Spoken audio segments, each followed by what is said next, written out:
আসসালামু আলাইকুম। তারেক রহমান ফিরছেন না কেন?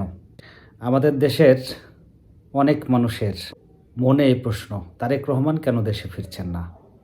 ৫ অগাস্টের পরে বিএনপির ম্যাক্সিমাম নেতাই গর্ত থেকে বেরিয়ে এসেছেন। যদি সালাউদ্দিন সাহেবের কথাও বলি, তাই না? কত বছর ধরে উনি নিখোঁজ। তারপরে জানা গেল যে উনি আছেন ভারতের আমাদের পাশের এক স্টেটে আছেন।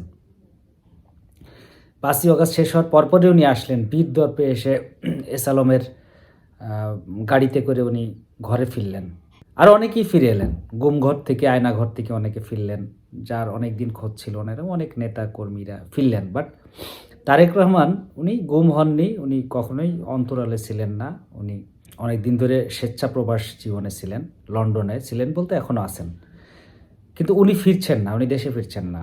বিএনপির নেতাকর্মী বা অনেকেই মনে করছিলেন, দেশের বেশিরভাগ মানুষই মনে করেছিল যে এই আওয়ামী লীগ সরকার পতনের পরপর যত দ্রুত সম্ভব তারেক রহমান দেশে ফিরবেন। দেশে ফিরবেন এবং নির্বাচনের প্রস্তুতি নিবেন।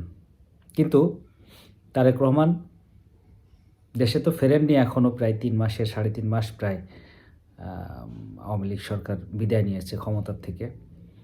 ৩.৫ মাস পরে এর মধ্যে তারেক রহমান ফিরলেন না এবং কবে ফিরবেন এটারও কোনো মানে নির্দিষ্ট করে কিছু দল বিএনপির থেকেও জানাচ্ছে না কেউ। রাজনৈতিক যে বিশ্লেষকরা আছেন তারাও ঠিক ধারণা করতে পারছেন না যে তারেক রহমান আসলে কবে ফিরবেন। তারেক রহমান ফিরছেন না কেন আসলে বলেন তো? তারেক রহমান কেন ফিরছে না? তারেক রহমানের ফেরাতে সমস্যা কোথায়? চারপাশে নানা ধরনের কথা হচ্ছে এই বিষয়টা নিয়ে। তারেক রহমানের ফেরা না ফেরা নিয়ে চারপাশে নানান ধরনের কথাবার্তা হচ্ছে। তার মধ্যে উল্লেখযোগ্য কিছু কথা যেটা আমার কাছে মনে হচ্ছে আলোচনার মতো, যেমন তারেক রহমানের নামে ১১৩টা মামলা। ১/১১ সরকার এবং আওয়ামী লীগ সরকার সব মিলায়ে ১১৩টা মামলা তারেক রহমানের নামে। এই ১১৩টা মামলা, তার মধ্যে ৫টা মামলা রায় হয়ে গিয়েছে।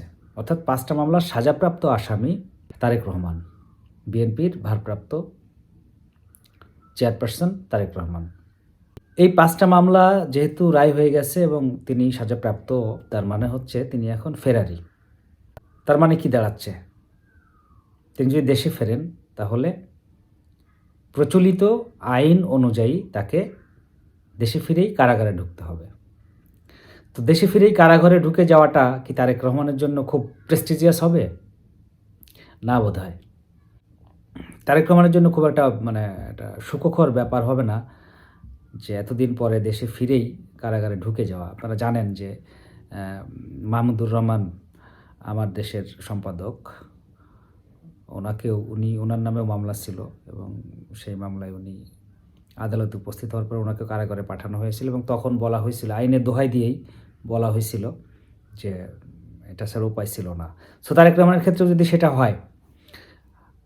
হয় কেন বলছি? কারণ এই সময়ে এসে রাজনৈতিক সমীকরণটায় এমন জটিল হয়ে দাঁড়িয়েছে যে দেখেন, আমরা 111-এর সময় -2 ফর্মুলার কথা শুনেছিলাম। এখন -4 ফর্মুলার কথা শোনা যাচ্ছে। বেগম খালেদা জিয়াকে চিকিৎসার জন্য দেশের বাইরে পাঠানো হচ্ছে। সবকিছু মিলায় না, আবার যারা এখন দেশ চালাচ্ছে নানানভাবে, সরকারের ভেতরে থেকে বাইরে থেকে নানানভাবে দেশ চালাচ্ছে বলে আমরা জানি, তাদের কথাবার্তায় মনে হচ্ছে তারা রাজনীতিবিদদের উপরে সন্তুষ্ট না। সেটা আওয়ামী লীগ হোক, বিএনপি হোক আর যে হোক না কেন, রাজনীতিবিদদের উপর সন্তুষ্ট না। তারা এই প্রচলিত রাজনীতি এবং প্রচলিত রাজনীতিবিদদের জন্য কাজটা একটু কঠিন করে দিতে চাচ্ছেন। তাদের কথাবার্তায় হাবভাবে সেটাই মনে হচ্ছে। তাহলে কি একটা ষড়যন্ত্র তত্ত্ব বিএনপির থেকে যেটা ভাবা হচ্ছে, বলা হচ্ছে, হ্যাঁ, খুব ক্ষীণ স্বরে হলেও বলা হচ্ছে, সেই ষড়যন্ত্রটাকেও কিন্তু ফেলে দেয়া যায় না। তারেক রহমান দেশে আসলে তার সঙ্গে কী ব্যবহার করবে এই অন্তর্বর্তীকালীন সরকার, সেটা কিন্তু নিশ্চিত না। রাজনীতি থেকে দূরে রাখার জন্য কোনো কৌশল নেবে কিনা, এটা ভুলে গেলে চলবে না যে 111-এর সময় যে আমাদের সেনাবাহিনীর তখনকার যারা ছিলেন, দায়িত্বপ্রাপ্ত যারা ছিলেন, হ্যাঁ, সরাসরি তাদের তত্ত্বাবধানেই তারেক রহমানের উপরে আমরা জানি সবাই যে তারেক রহমানকে ওই সময় রিমান্ডে নিয়ে প্রচুর মারধর করা হয়েছিল। হ্যাঁ? উনার মেরুদণ্ডও ভেঙে গিয়েছিল এরকমও শুনেছিলাম আমরা, জানি না।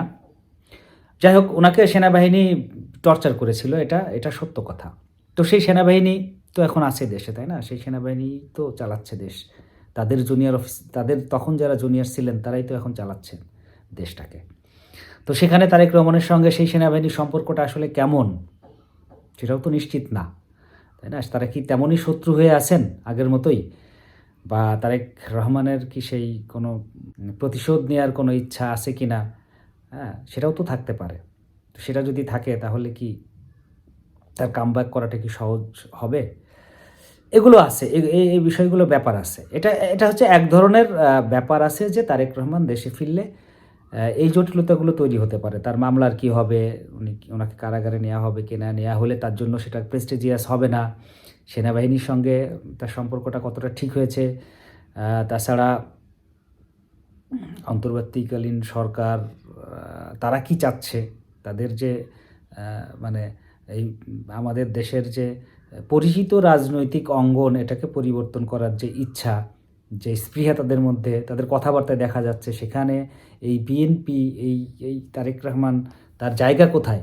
এটা কিন্তু এখনো নিশ্চিত না। সো এটা একটা ব্যাপার। এটা গেল একটা দিক যে তারেক রহমানের ফেরার একটা দিকের জটিলতা এটা। আরেকটা জটিলতাও আছে। আরেকটা জটিলতা কি? তারেক রহমান এখন আ বিএনপির ভারপ্রাপ্ত চেয়ারম্যান অনেকদিন ধরেই এবং বিএনপির আ এই মুহূর্তে সবথেকে জনপ্রিয় নেতাও তিনি। ধারণা করা হচ্ছে যদি সবকিছু ঠিকঠাক থাকে, নিয়মমাফিক আ নির্বাচন হয়, তাহলে বিএনপি ক্ষমতায় যাবে এবং তারেক রহমান হবেন বাংলাদেশের পরবর্তী প্রধানমন্ত্রী। তো একটা দেশের ভাবী প্রধানমন্ত্রী উনি যখন দেশে ফিরবেন, নিশ্চিতভাবেই প্রচণ্ড ক্ষমতা তার হাতে থাকবে। যাকে জনগণ মনে করতেছে যে ইনিই আমাদের পরবর্তী প্রধানমন্ত্রী, তার মানে অবশ্যই তিনি ক্ষমতাধর ব্যক্তি। সেটা সরকারে থাকুক আর না থাকুক। আ ক্ষমতার ফোকাসটা যদি ঘুরে যায়, পাওয়ারের ফোকাসটা যদি ঘুরে তারেক রহমানের দিকে চলে যায়, তাহলে সরকারের সঙ্গে তারেক রহমানের একটা ক্লাশ লাগার সম্ভাবনা কি থাকে না? আমার তো মনে হয় থাকে। এই এই এই ক্লাশ তৈরি হওয়ার একটা সম্ভাবনা থাকে এবং এটা নিশ্চিতভাবেই ক্ষমতার ফোকাসটা ঘুরবে। ক্ষমতা ভাগাভাগি হবে। তারেক রহমান যদি দেশে আসেন, আসার সঙ্গে সঙ্গেই ক্ষমতার ফোকাসটা তার দিকে ঘুরে যাবে। হ্যাঁ? তো এটাও একটা কারণ যে এটা কি আসলে সঠিক সময়? এই ফোকাসটা ঘুরিয়ে দেওয়ার কি সঠিক সময়? তাতে কি অন্তর্বর্তীকালীন সরকারের কাজ করাটা কঠিন হয়ে যেতে পারে? তারা যে কাজগুলো করতে চায়, সংস্কারসহ যে কাজগুলো করতে চায়, সেই কাজগুলো কি কঠিন হয়ে উঠতে পারে? যদি কঠিন হয়ে ওঠার সম্ভাবনা থাকে, অবশ্যই আমার কাছে মনে হচ্ছে কঠিন হয়ে ওঠার সম্ভাবনা আছে। যদি হয়ে থাকে, তাহলে সেক্ষেত্রেও তারেক রহমানের আ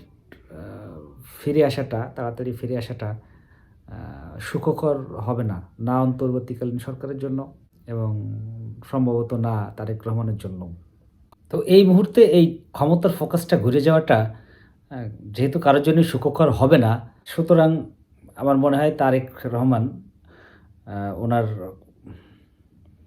ফিরতে আরেকটু বিলম্ব হবে। উনি শিগগিরই দেশে ফিরে আসছেন না, এটা অনেকটাই নিশ্চিত। আরেকটু উনি নিশ্চিত হবেন সরকারের সঙ্গে উনার বোঝাপড়াটা আরেকটু পরিষ্কার হবে। হুম? আ উনি কিভাবে দেশে ফিরবেন, দেশে এসে কিভাবে থাকবেন, কিভাবে নির্বাচনের প্রস্তুতি নিতে পারবেন। সে বিষয়গুলো নিশ্চিত হওয়ার পরেই উনি দেশে ফিরবেন। এটা আমার ধারণা। ভালো থাকবেন সবাই। Thank you.